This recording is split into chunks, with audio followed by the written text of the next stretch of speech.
یہ مضمون بھی شاید عبرت کا باعث ہے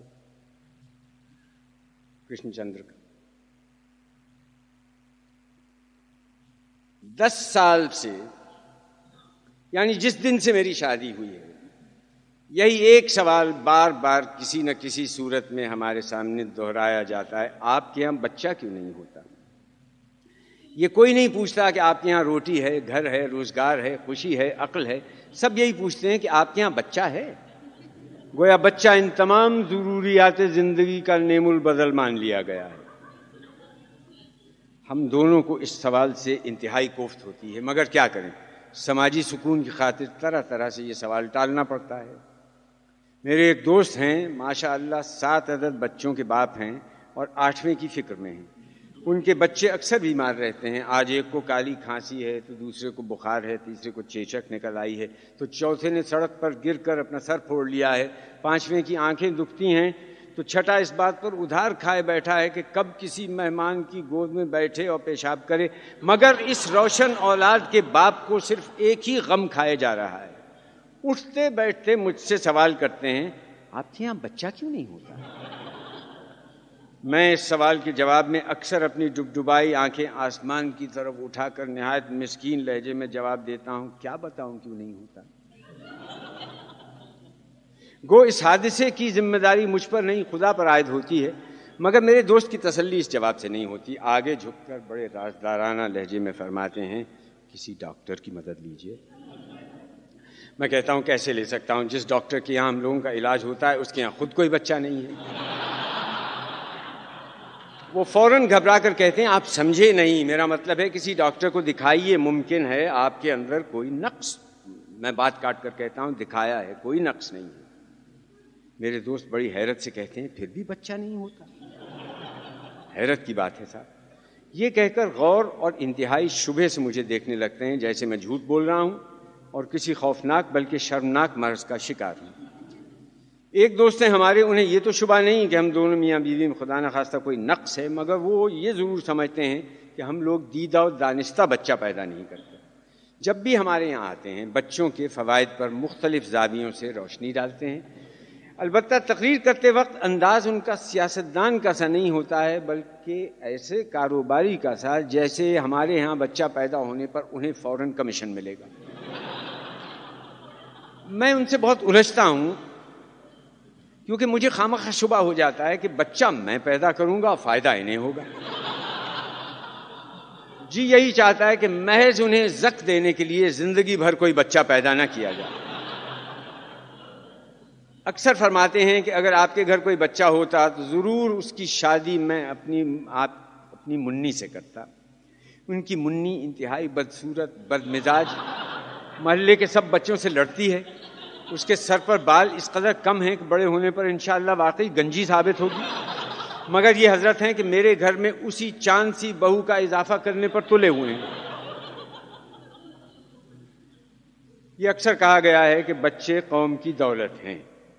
اگر یہ سچ ہے تو ہندوستان کا شمار دنیا کی امیر ترین قوموں میں کرنا چاہیے. زندگی کے کسی اور شعبے میں ہم دولت پیدا کریں یا نہ کریں، بچے پیدا کرنے میں ہمارا کوئی ثانی نہیں. ہمارے محلے میں ایک صاحب رہتے ہیں، نام ان کا دولت رام ہے، اور واقعی بچوں کی دولت کے اعتبار سے وہ ہمارے محلے کے رئیس سمجھے جا سکتے ہیں. اب تک 8 بچے تصنیف فرما چکے ہیں اور اپنی خوش قسمتی پر نازاں نظر آتے ہیں. اکثر ایک بچے کو کندھے پر چڑھائے، دوسرے کو گود میں اٹھائے، تیسرے کو انگلی سے لگائے میرے پاس آتے ہیں، اور چوتھے بچے کو میری گود میں دے کر کہتے ہیں: بھائی صاحب، اب آپ بھی بال بچوں والے ہوتے تو اپنے بچے کو گود میں لے کر خوش ہوتے. میں جلدی سے ان کے بچے کو گود سے اتار کر کہتا ہوں: رہنے دیجئے بھائی صاحب، میں لنڈور آئی بھلا.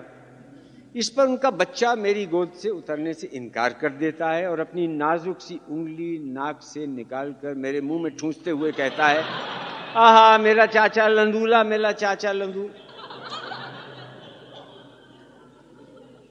پھر ان بچوں کے نام کس قدر عجیب و غریب ہوتے ہیں. جو لڑکا ہے وہ کٹو ہے یا بجو ہے یا سلو ہے یا جنو ہے. جو لڑکی ہے وہ گوگلی ہے، شنی ہے، ڈنی ہے، پمی ہے. آج تک آپ نے کسی بچے کا نام قاعدے اور ڈھنگ کا نہیں سنا ہوگا.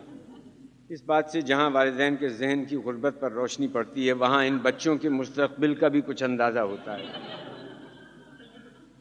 اس حساب سے اپنے بچپن میں پنڈت جواہر لال کا نام ضرور ججو رہا ہوگا۔ میرے خیال میں بڑے آدمیوں کی عظمت کا ایک ثبوت یہ بھی ہے کہ وہ اپنے بچپن کے مذاقہ خیز ناموں کے باوجود بڑے آدمی بن جاتے ہیں۔ آج کل یہ ایک طرح کا فیشن چل نکلا ہے کہ بچوں کو روکو نہ ٹوکو، جو ان کا جی چاہے وہی کرنے دو۔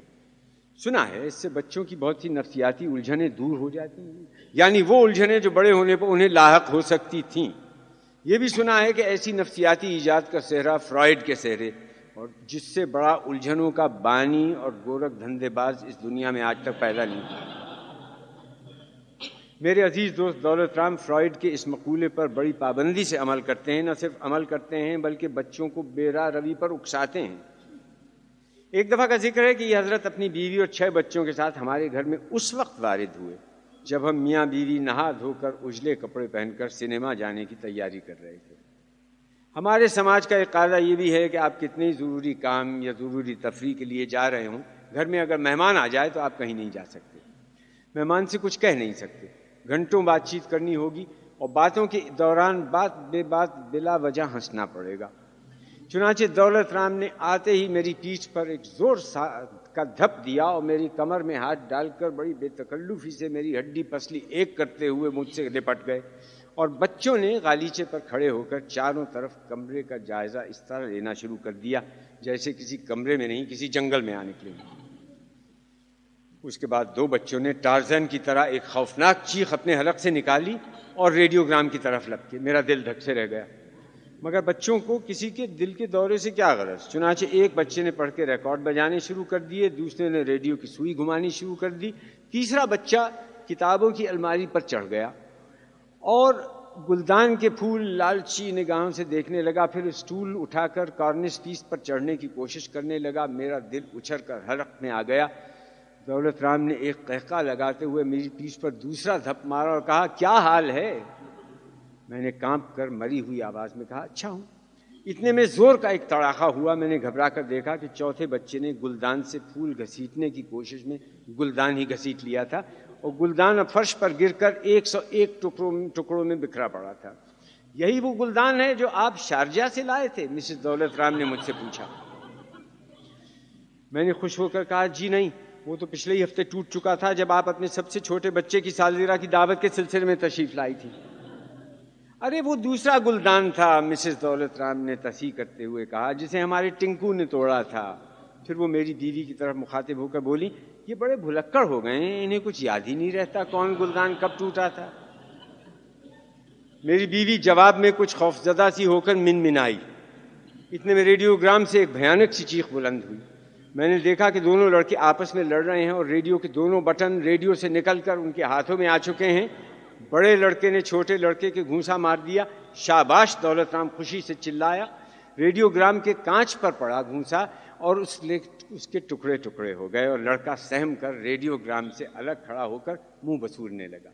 میرا لال ڈر گیا۔ مسز دولت رام نے جلدی سے اپنے بچے کو اپنے گھٹنوں پر لیتے ہوئے کہا، بچوں کو مطالعے کا کس قدر شوق ہوتا ہے یہ بات بھی آج ہی سمجھ میں آئی کہ ایک بچے نے دیوان غالب کے مصور ایڈیشن پر جھگڑا کر رہا تھا۔ دونوں بچے اسے اپنی اپنی طرف کھینچنے لگے۔ کھینچنے میں آدھی کتاب ایک بچے کے ہاتھ میں رہ گئی، آدھی دوسری بچے کے ہاتھ میں رہ گئی، اور غالب زبان حال سے کہتا رہ گیا کہ بازیچہ اطفال ہے دنیا میں۔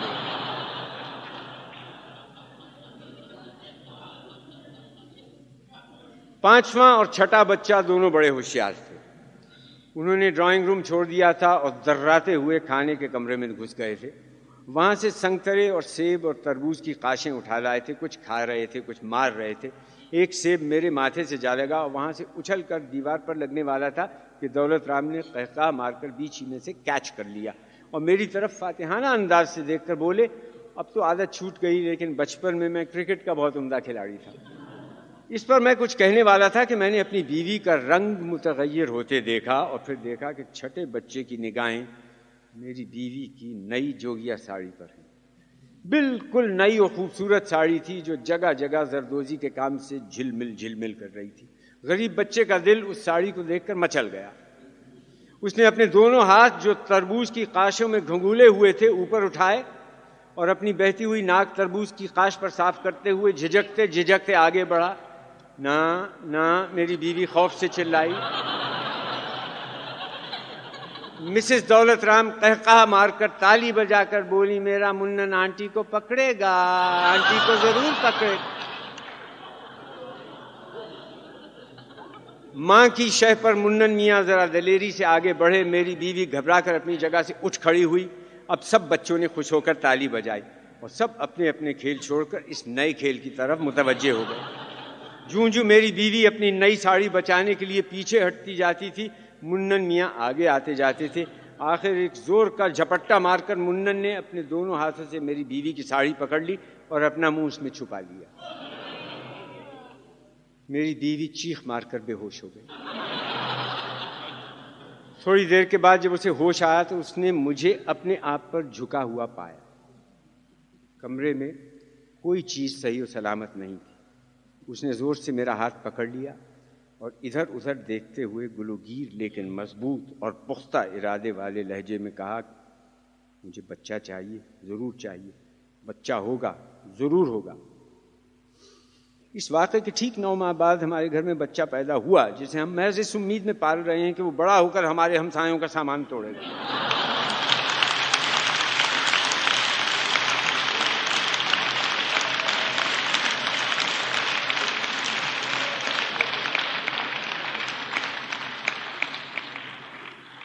یہ مضمون بھی شاید عبرت کا باعث ہے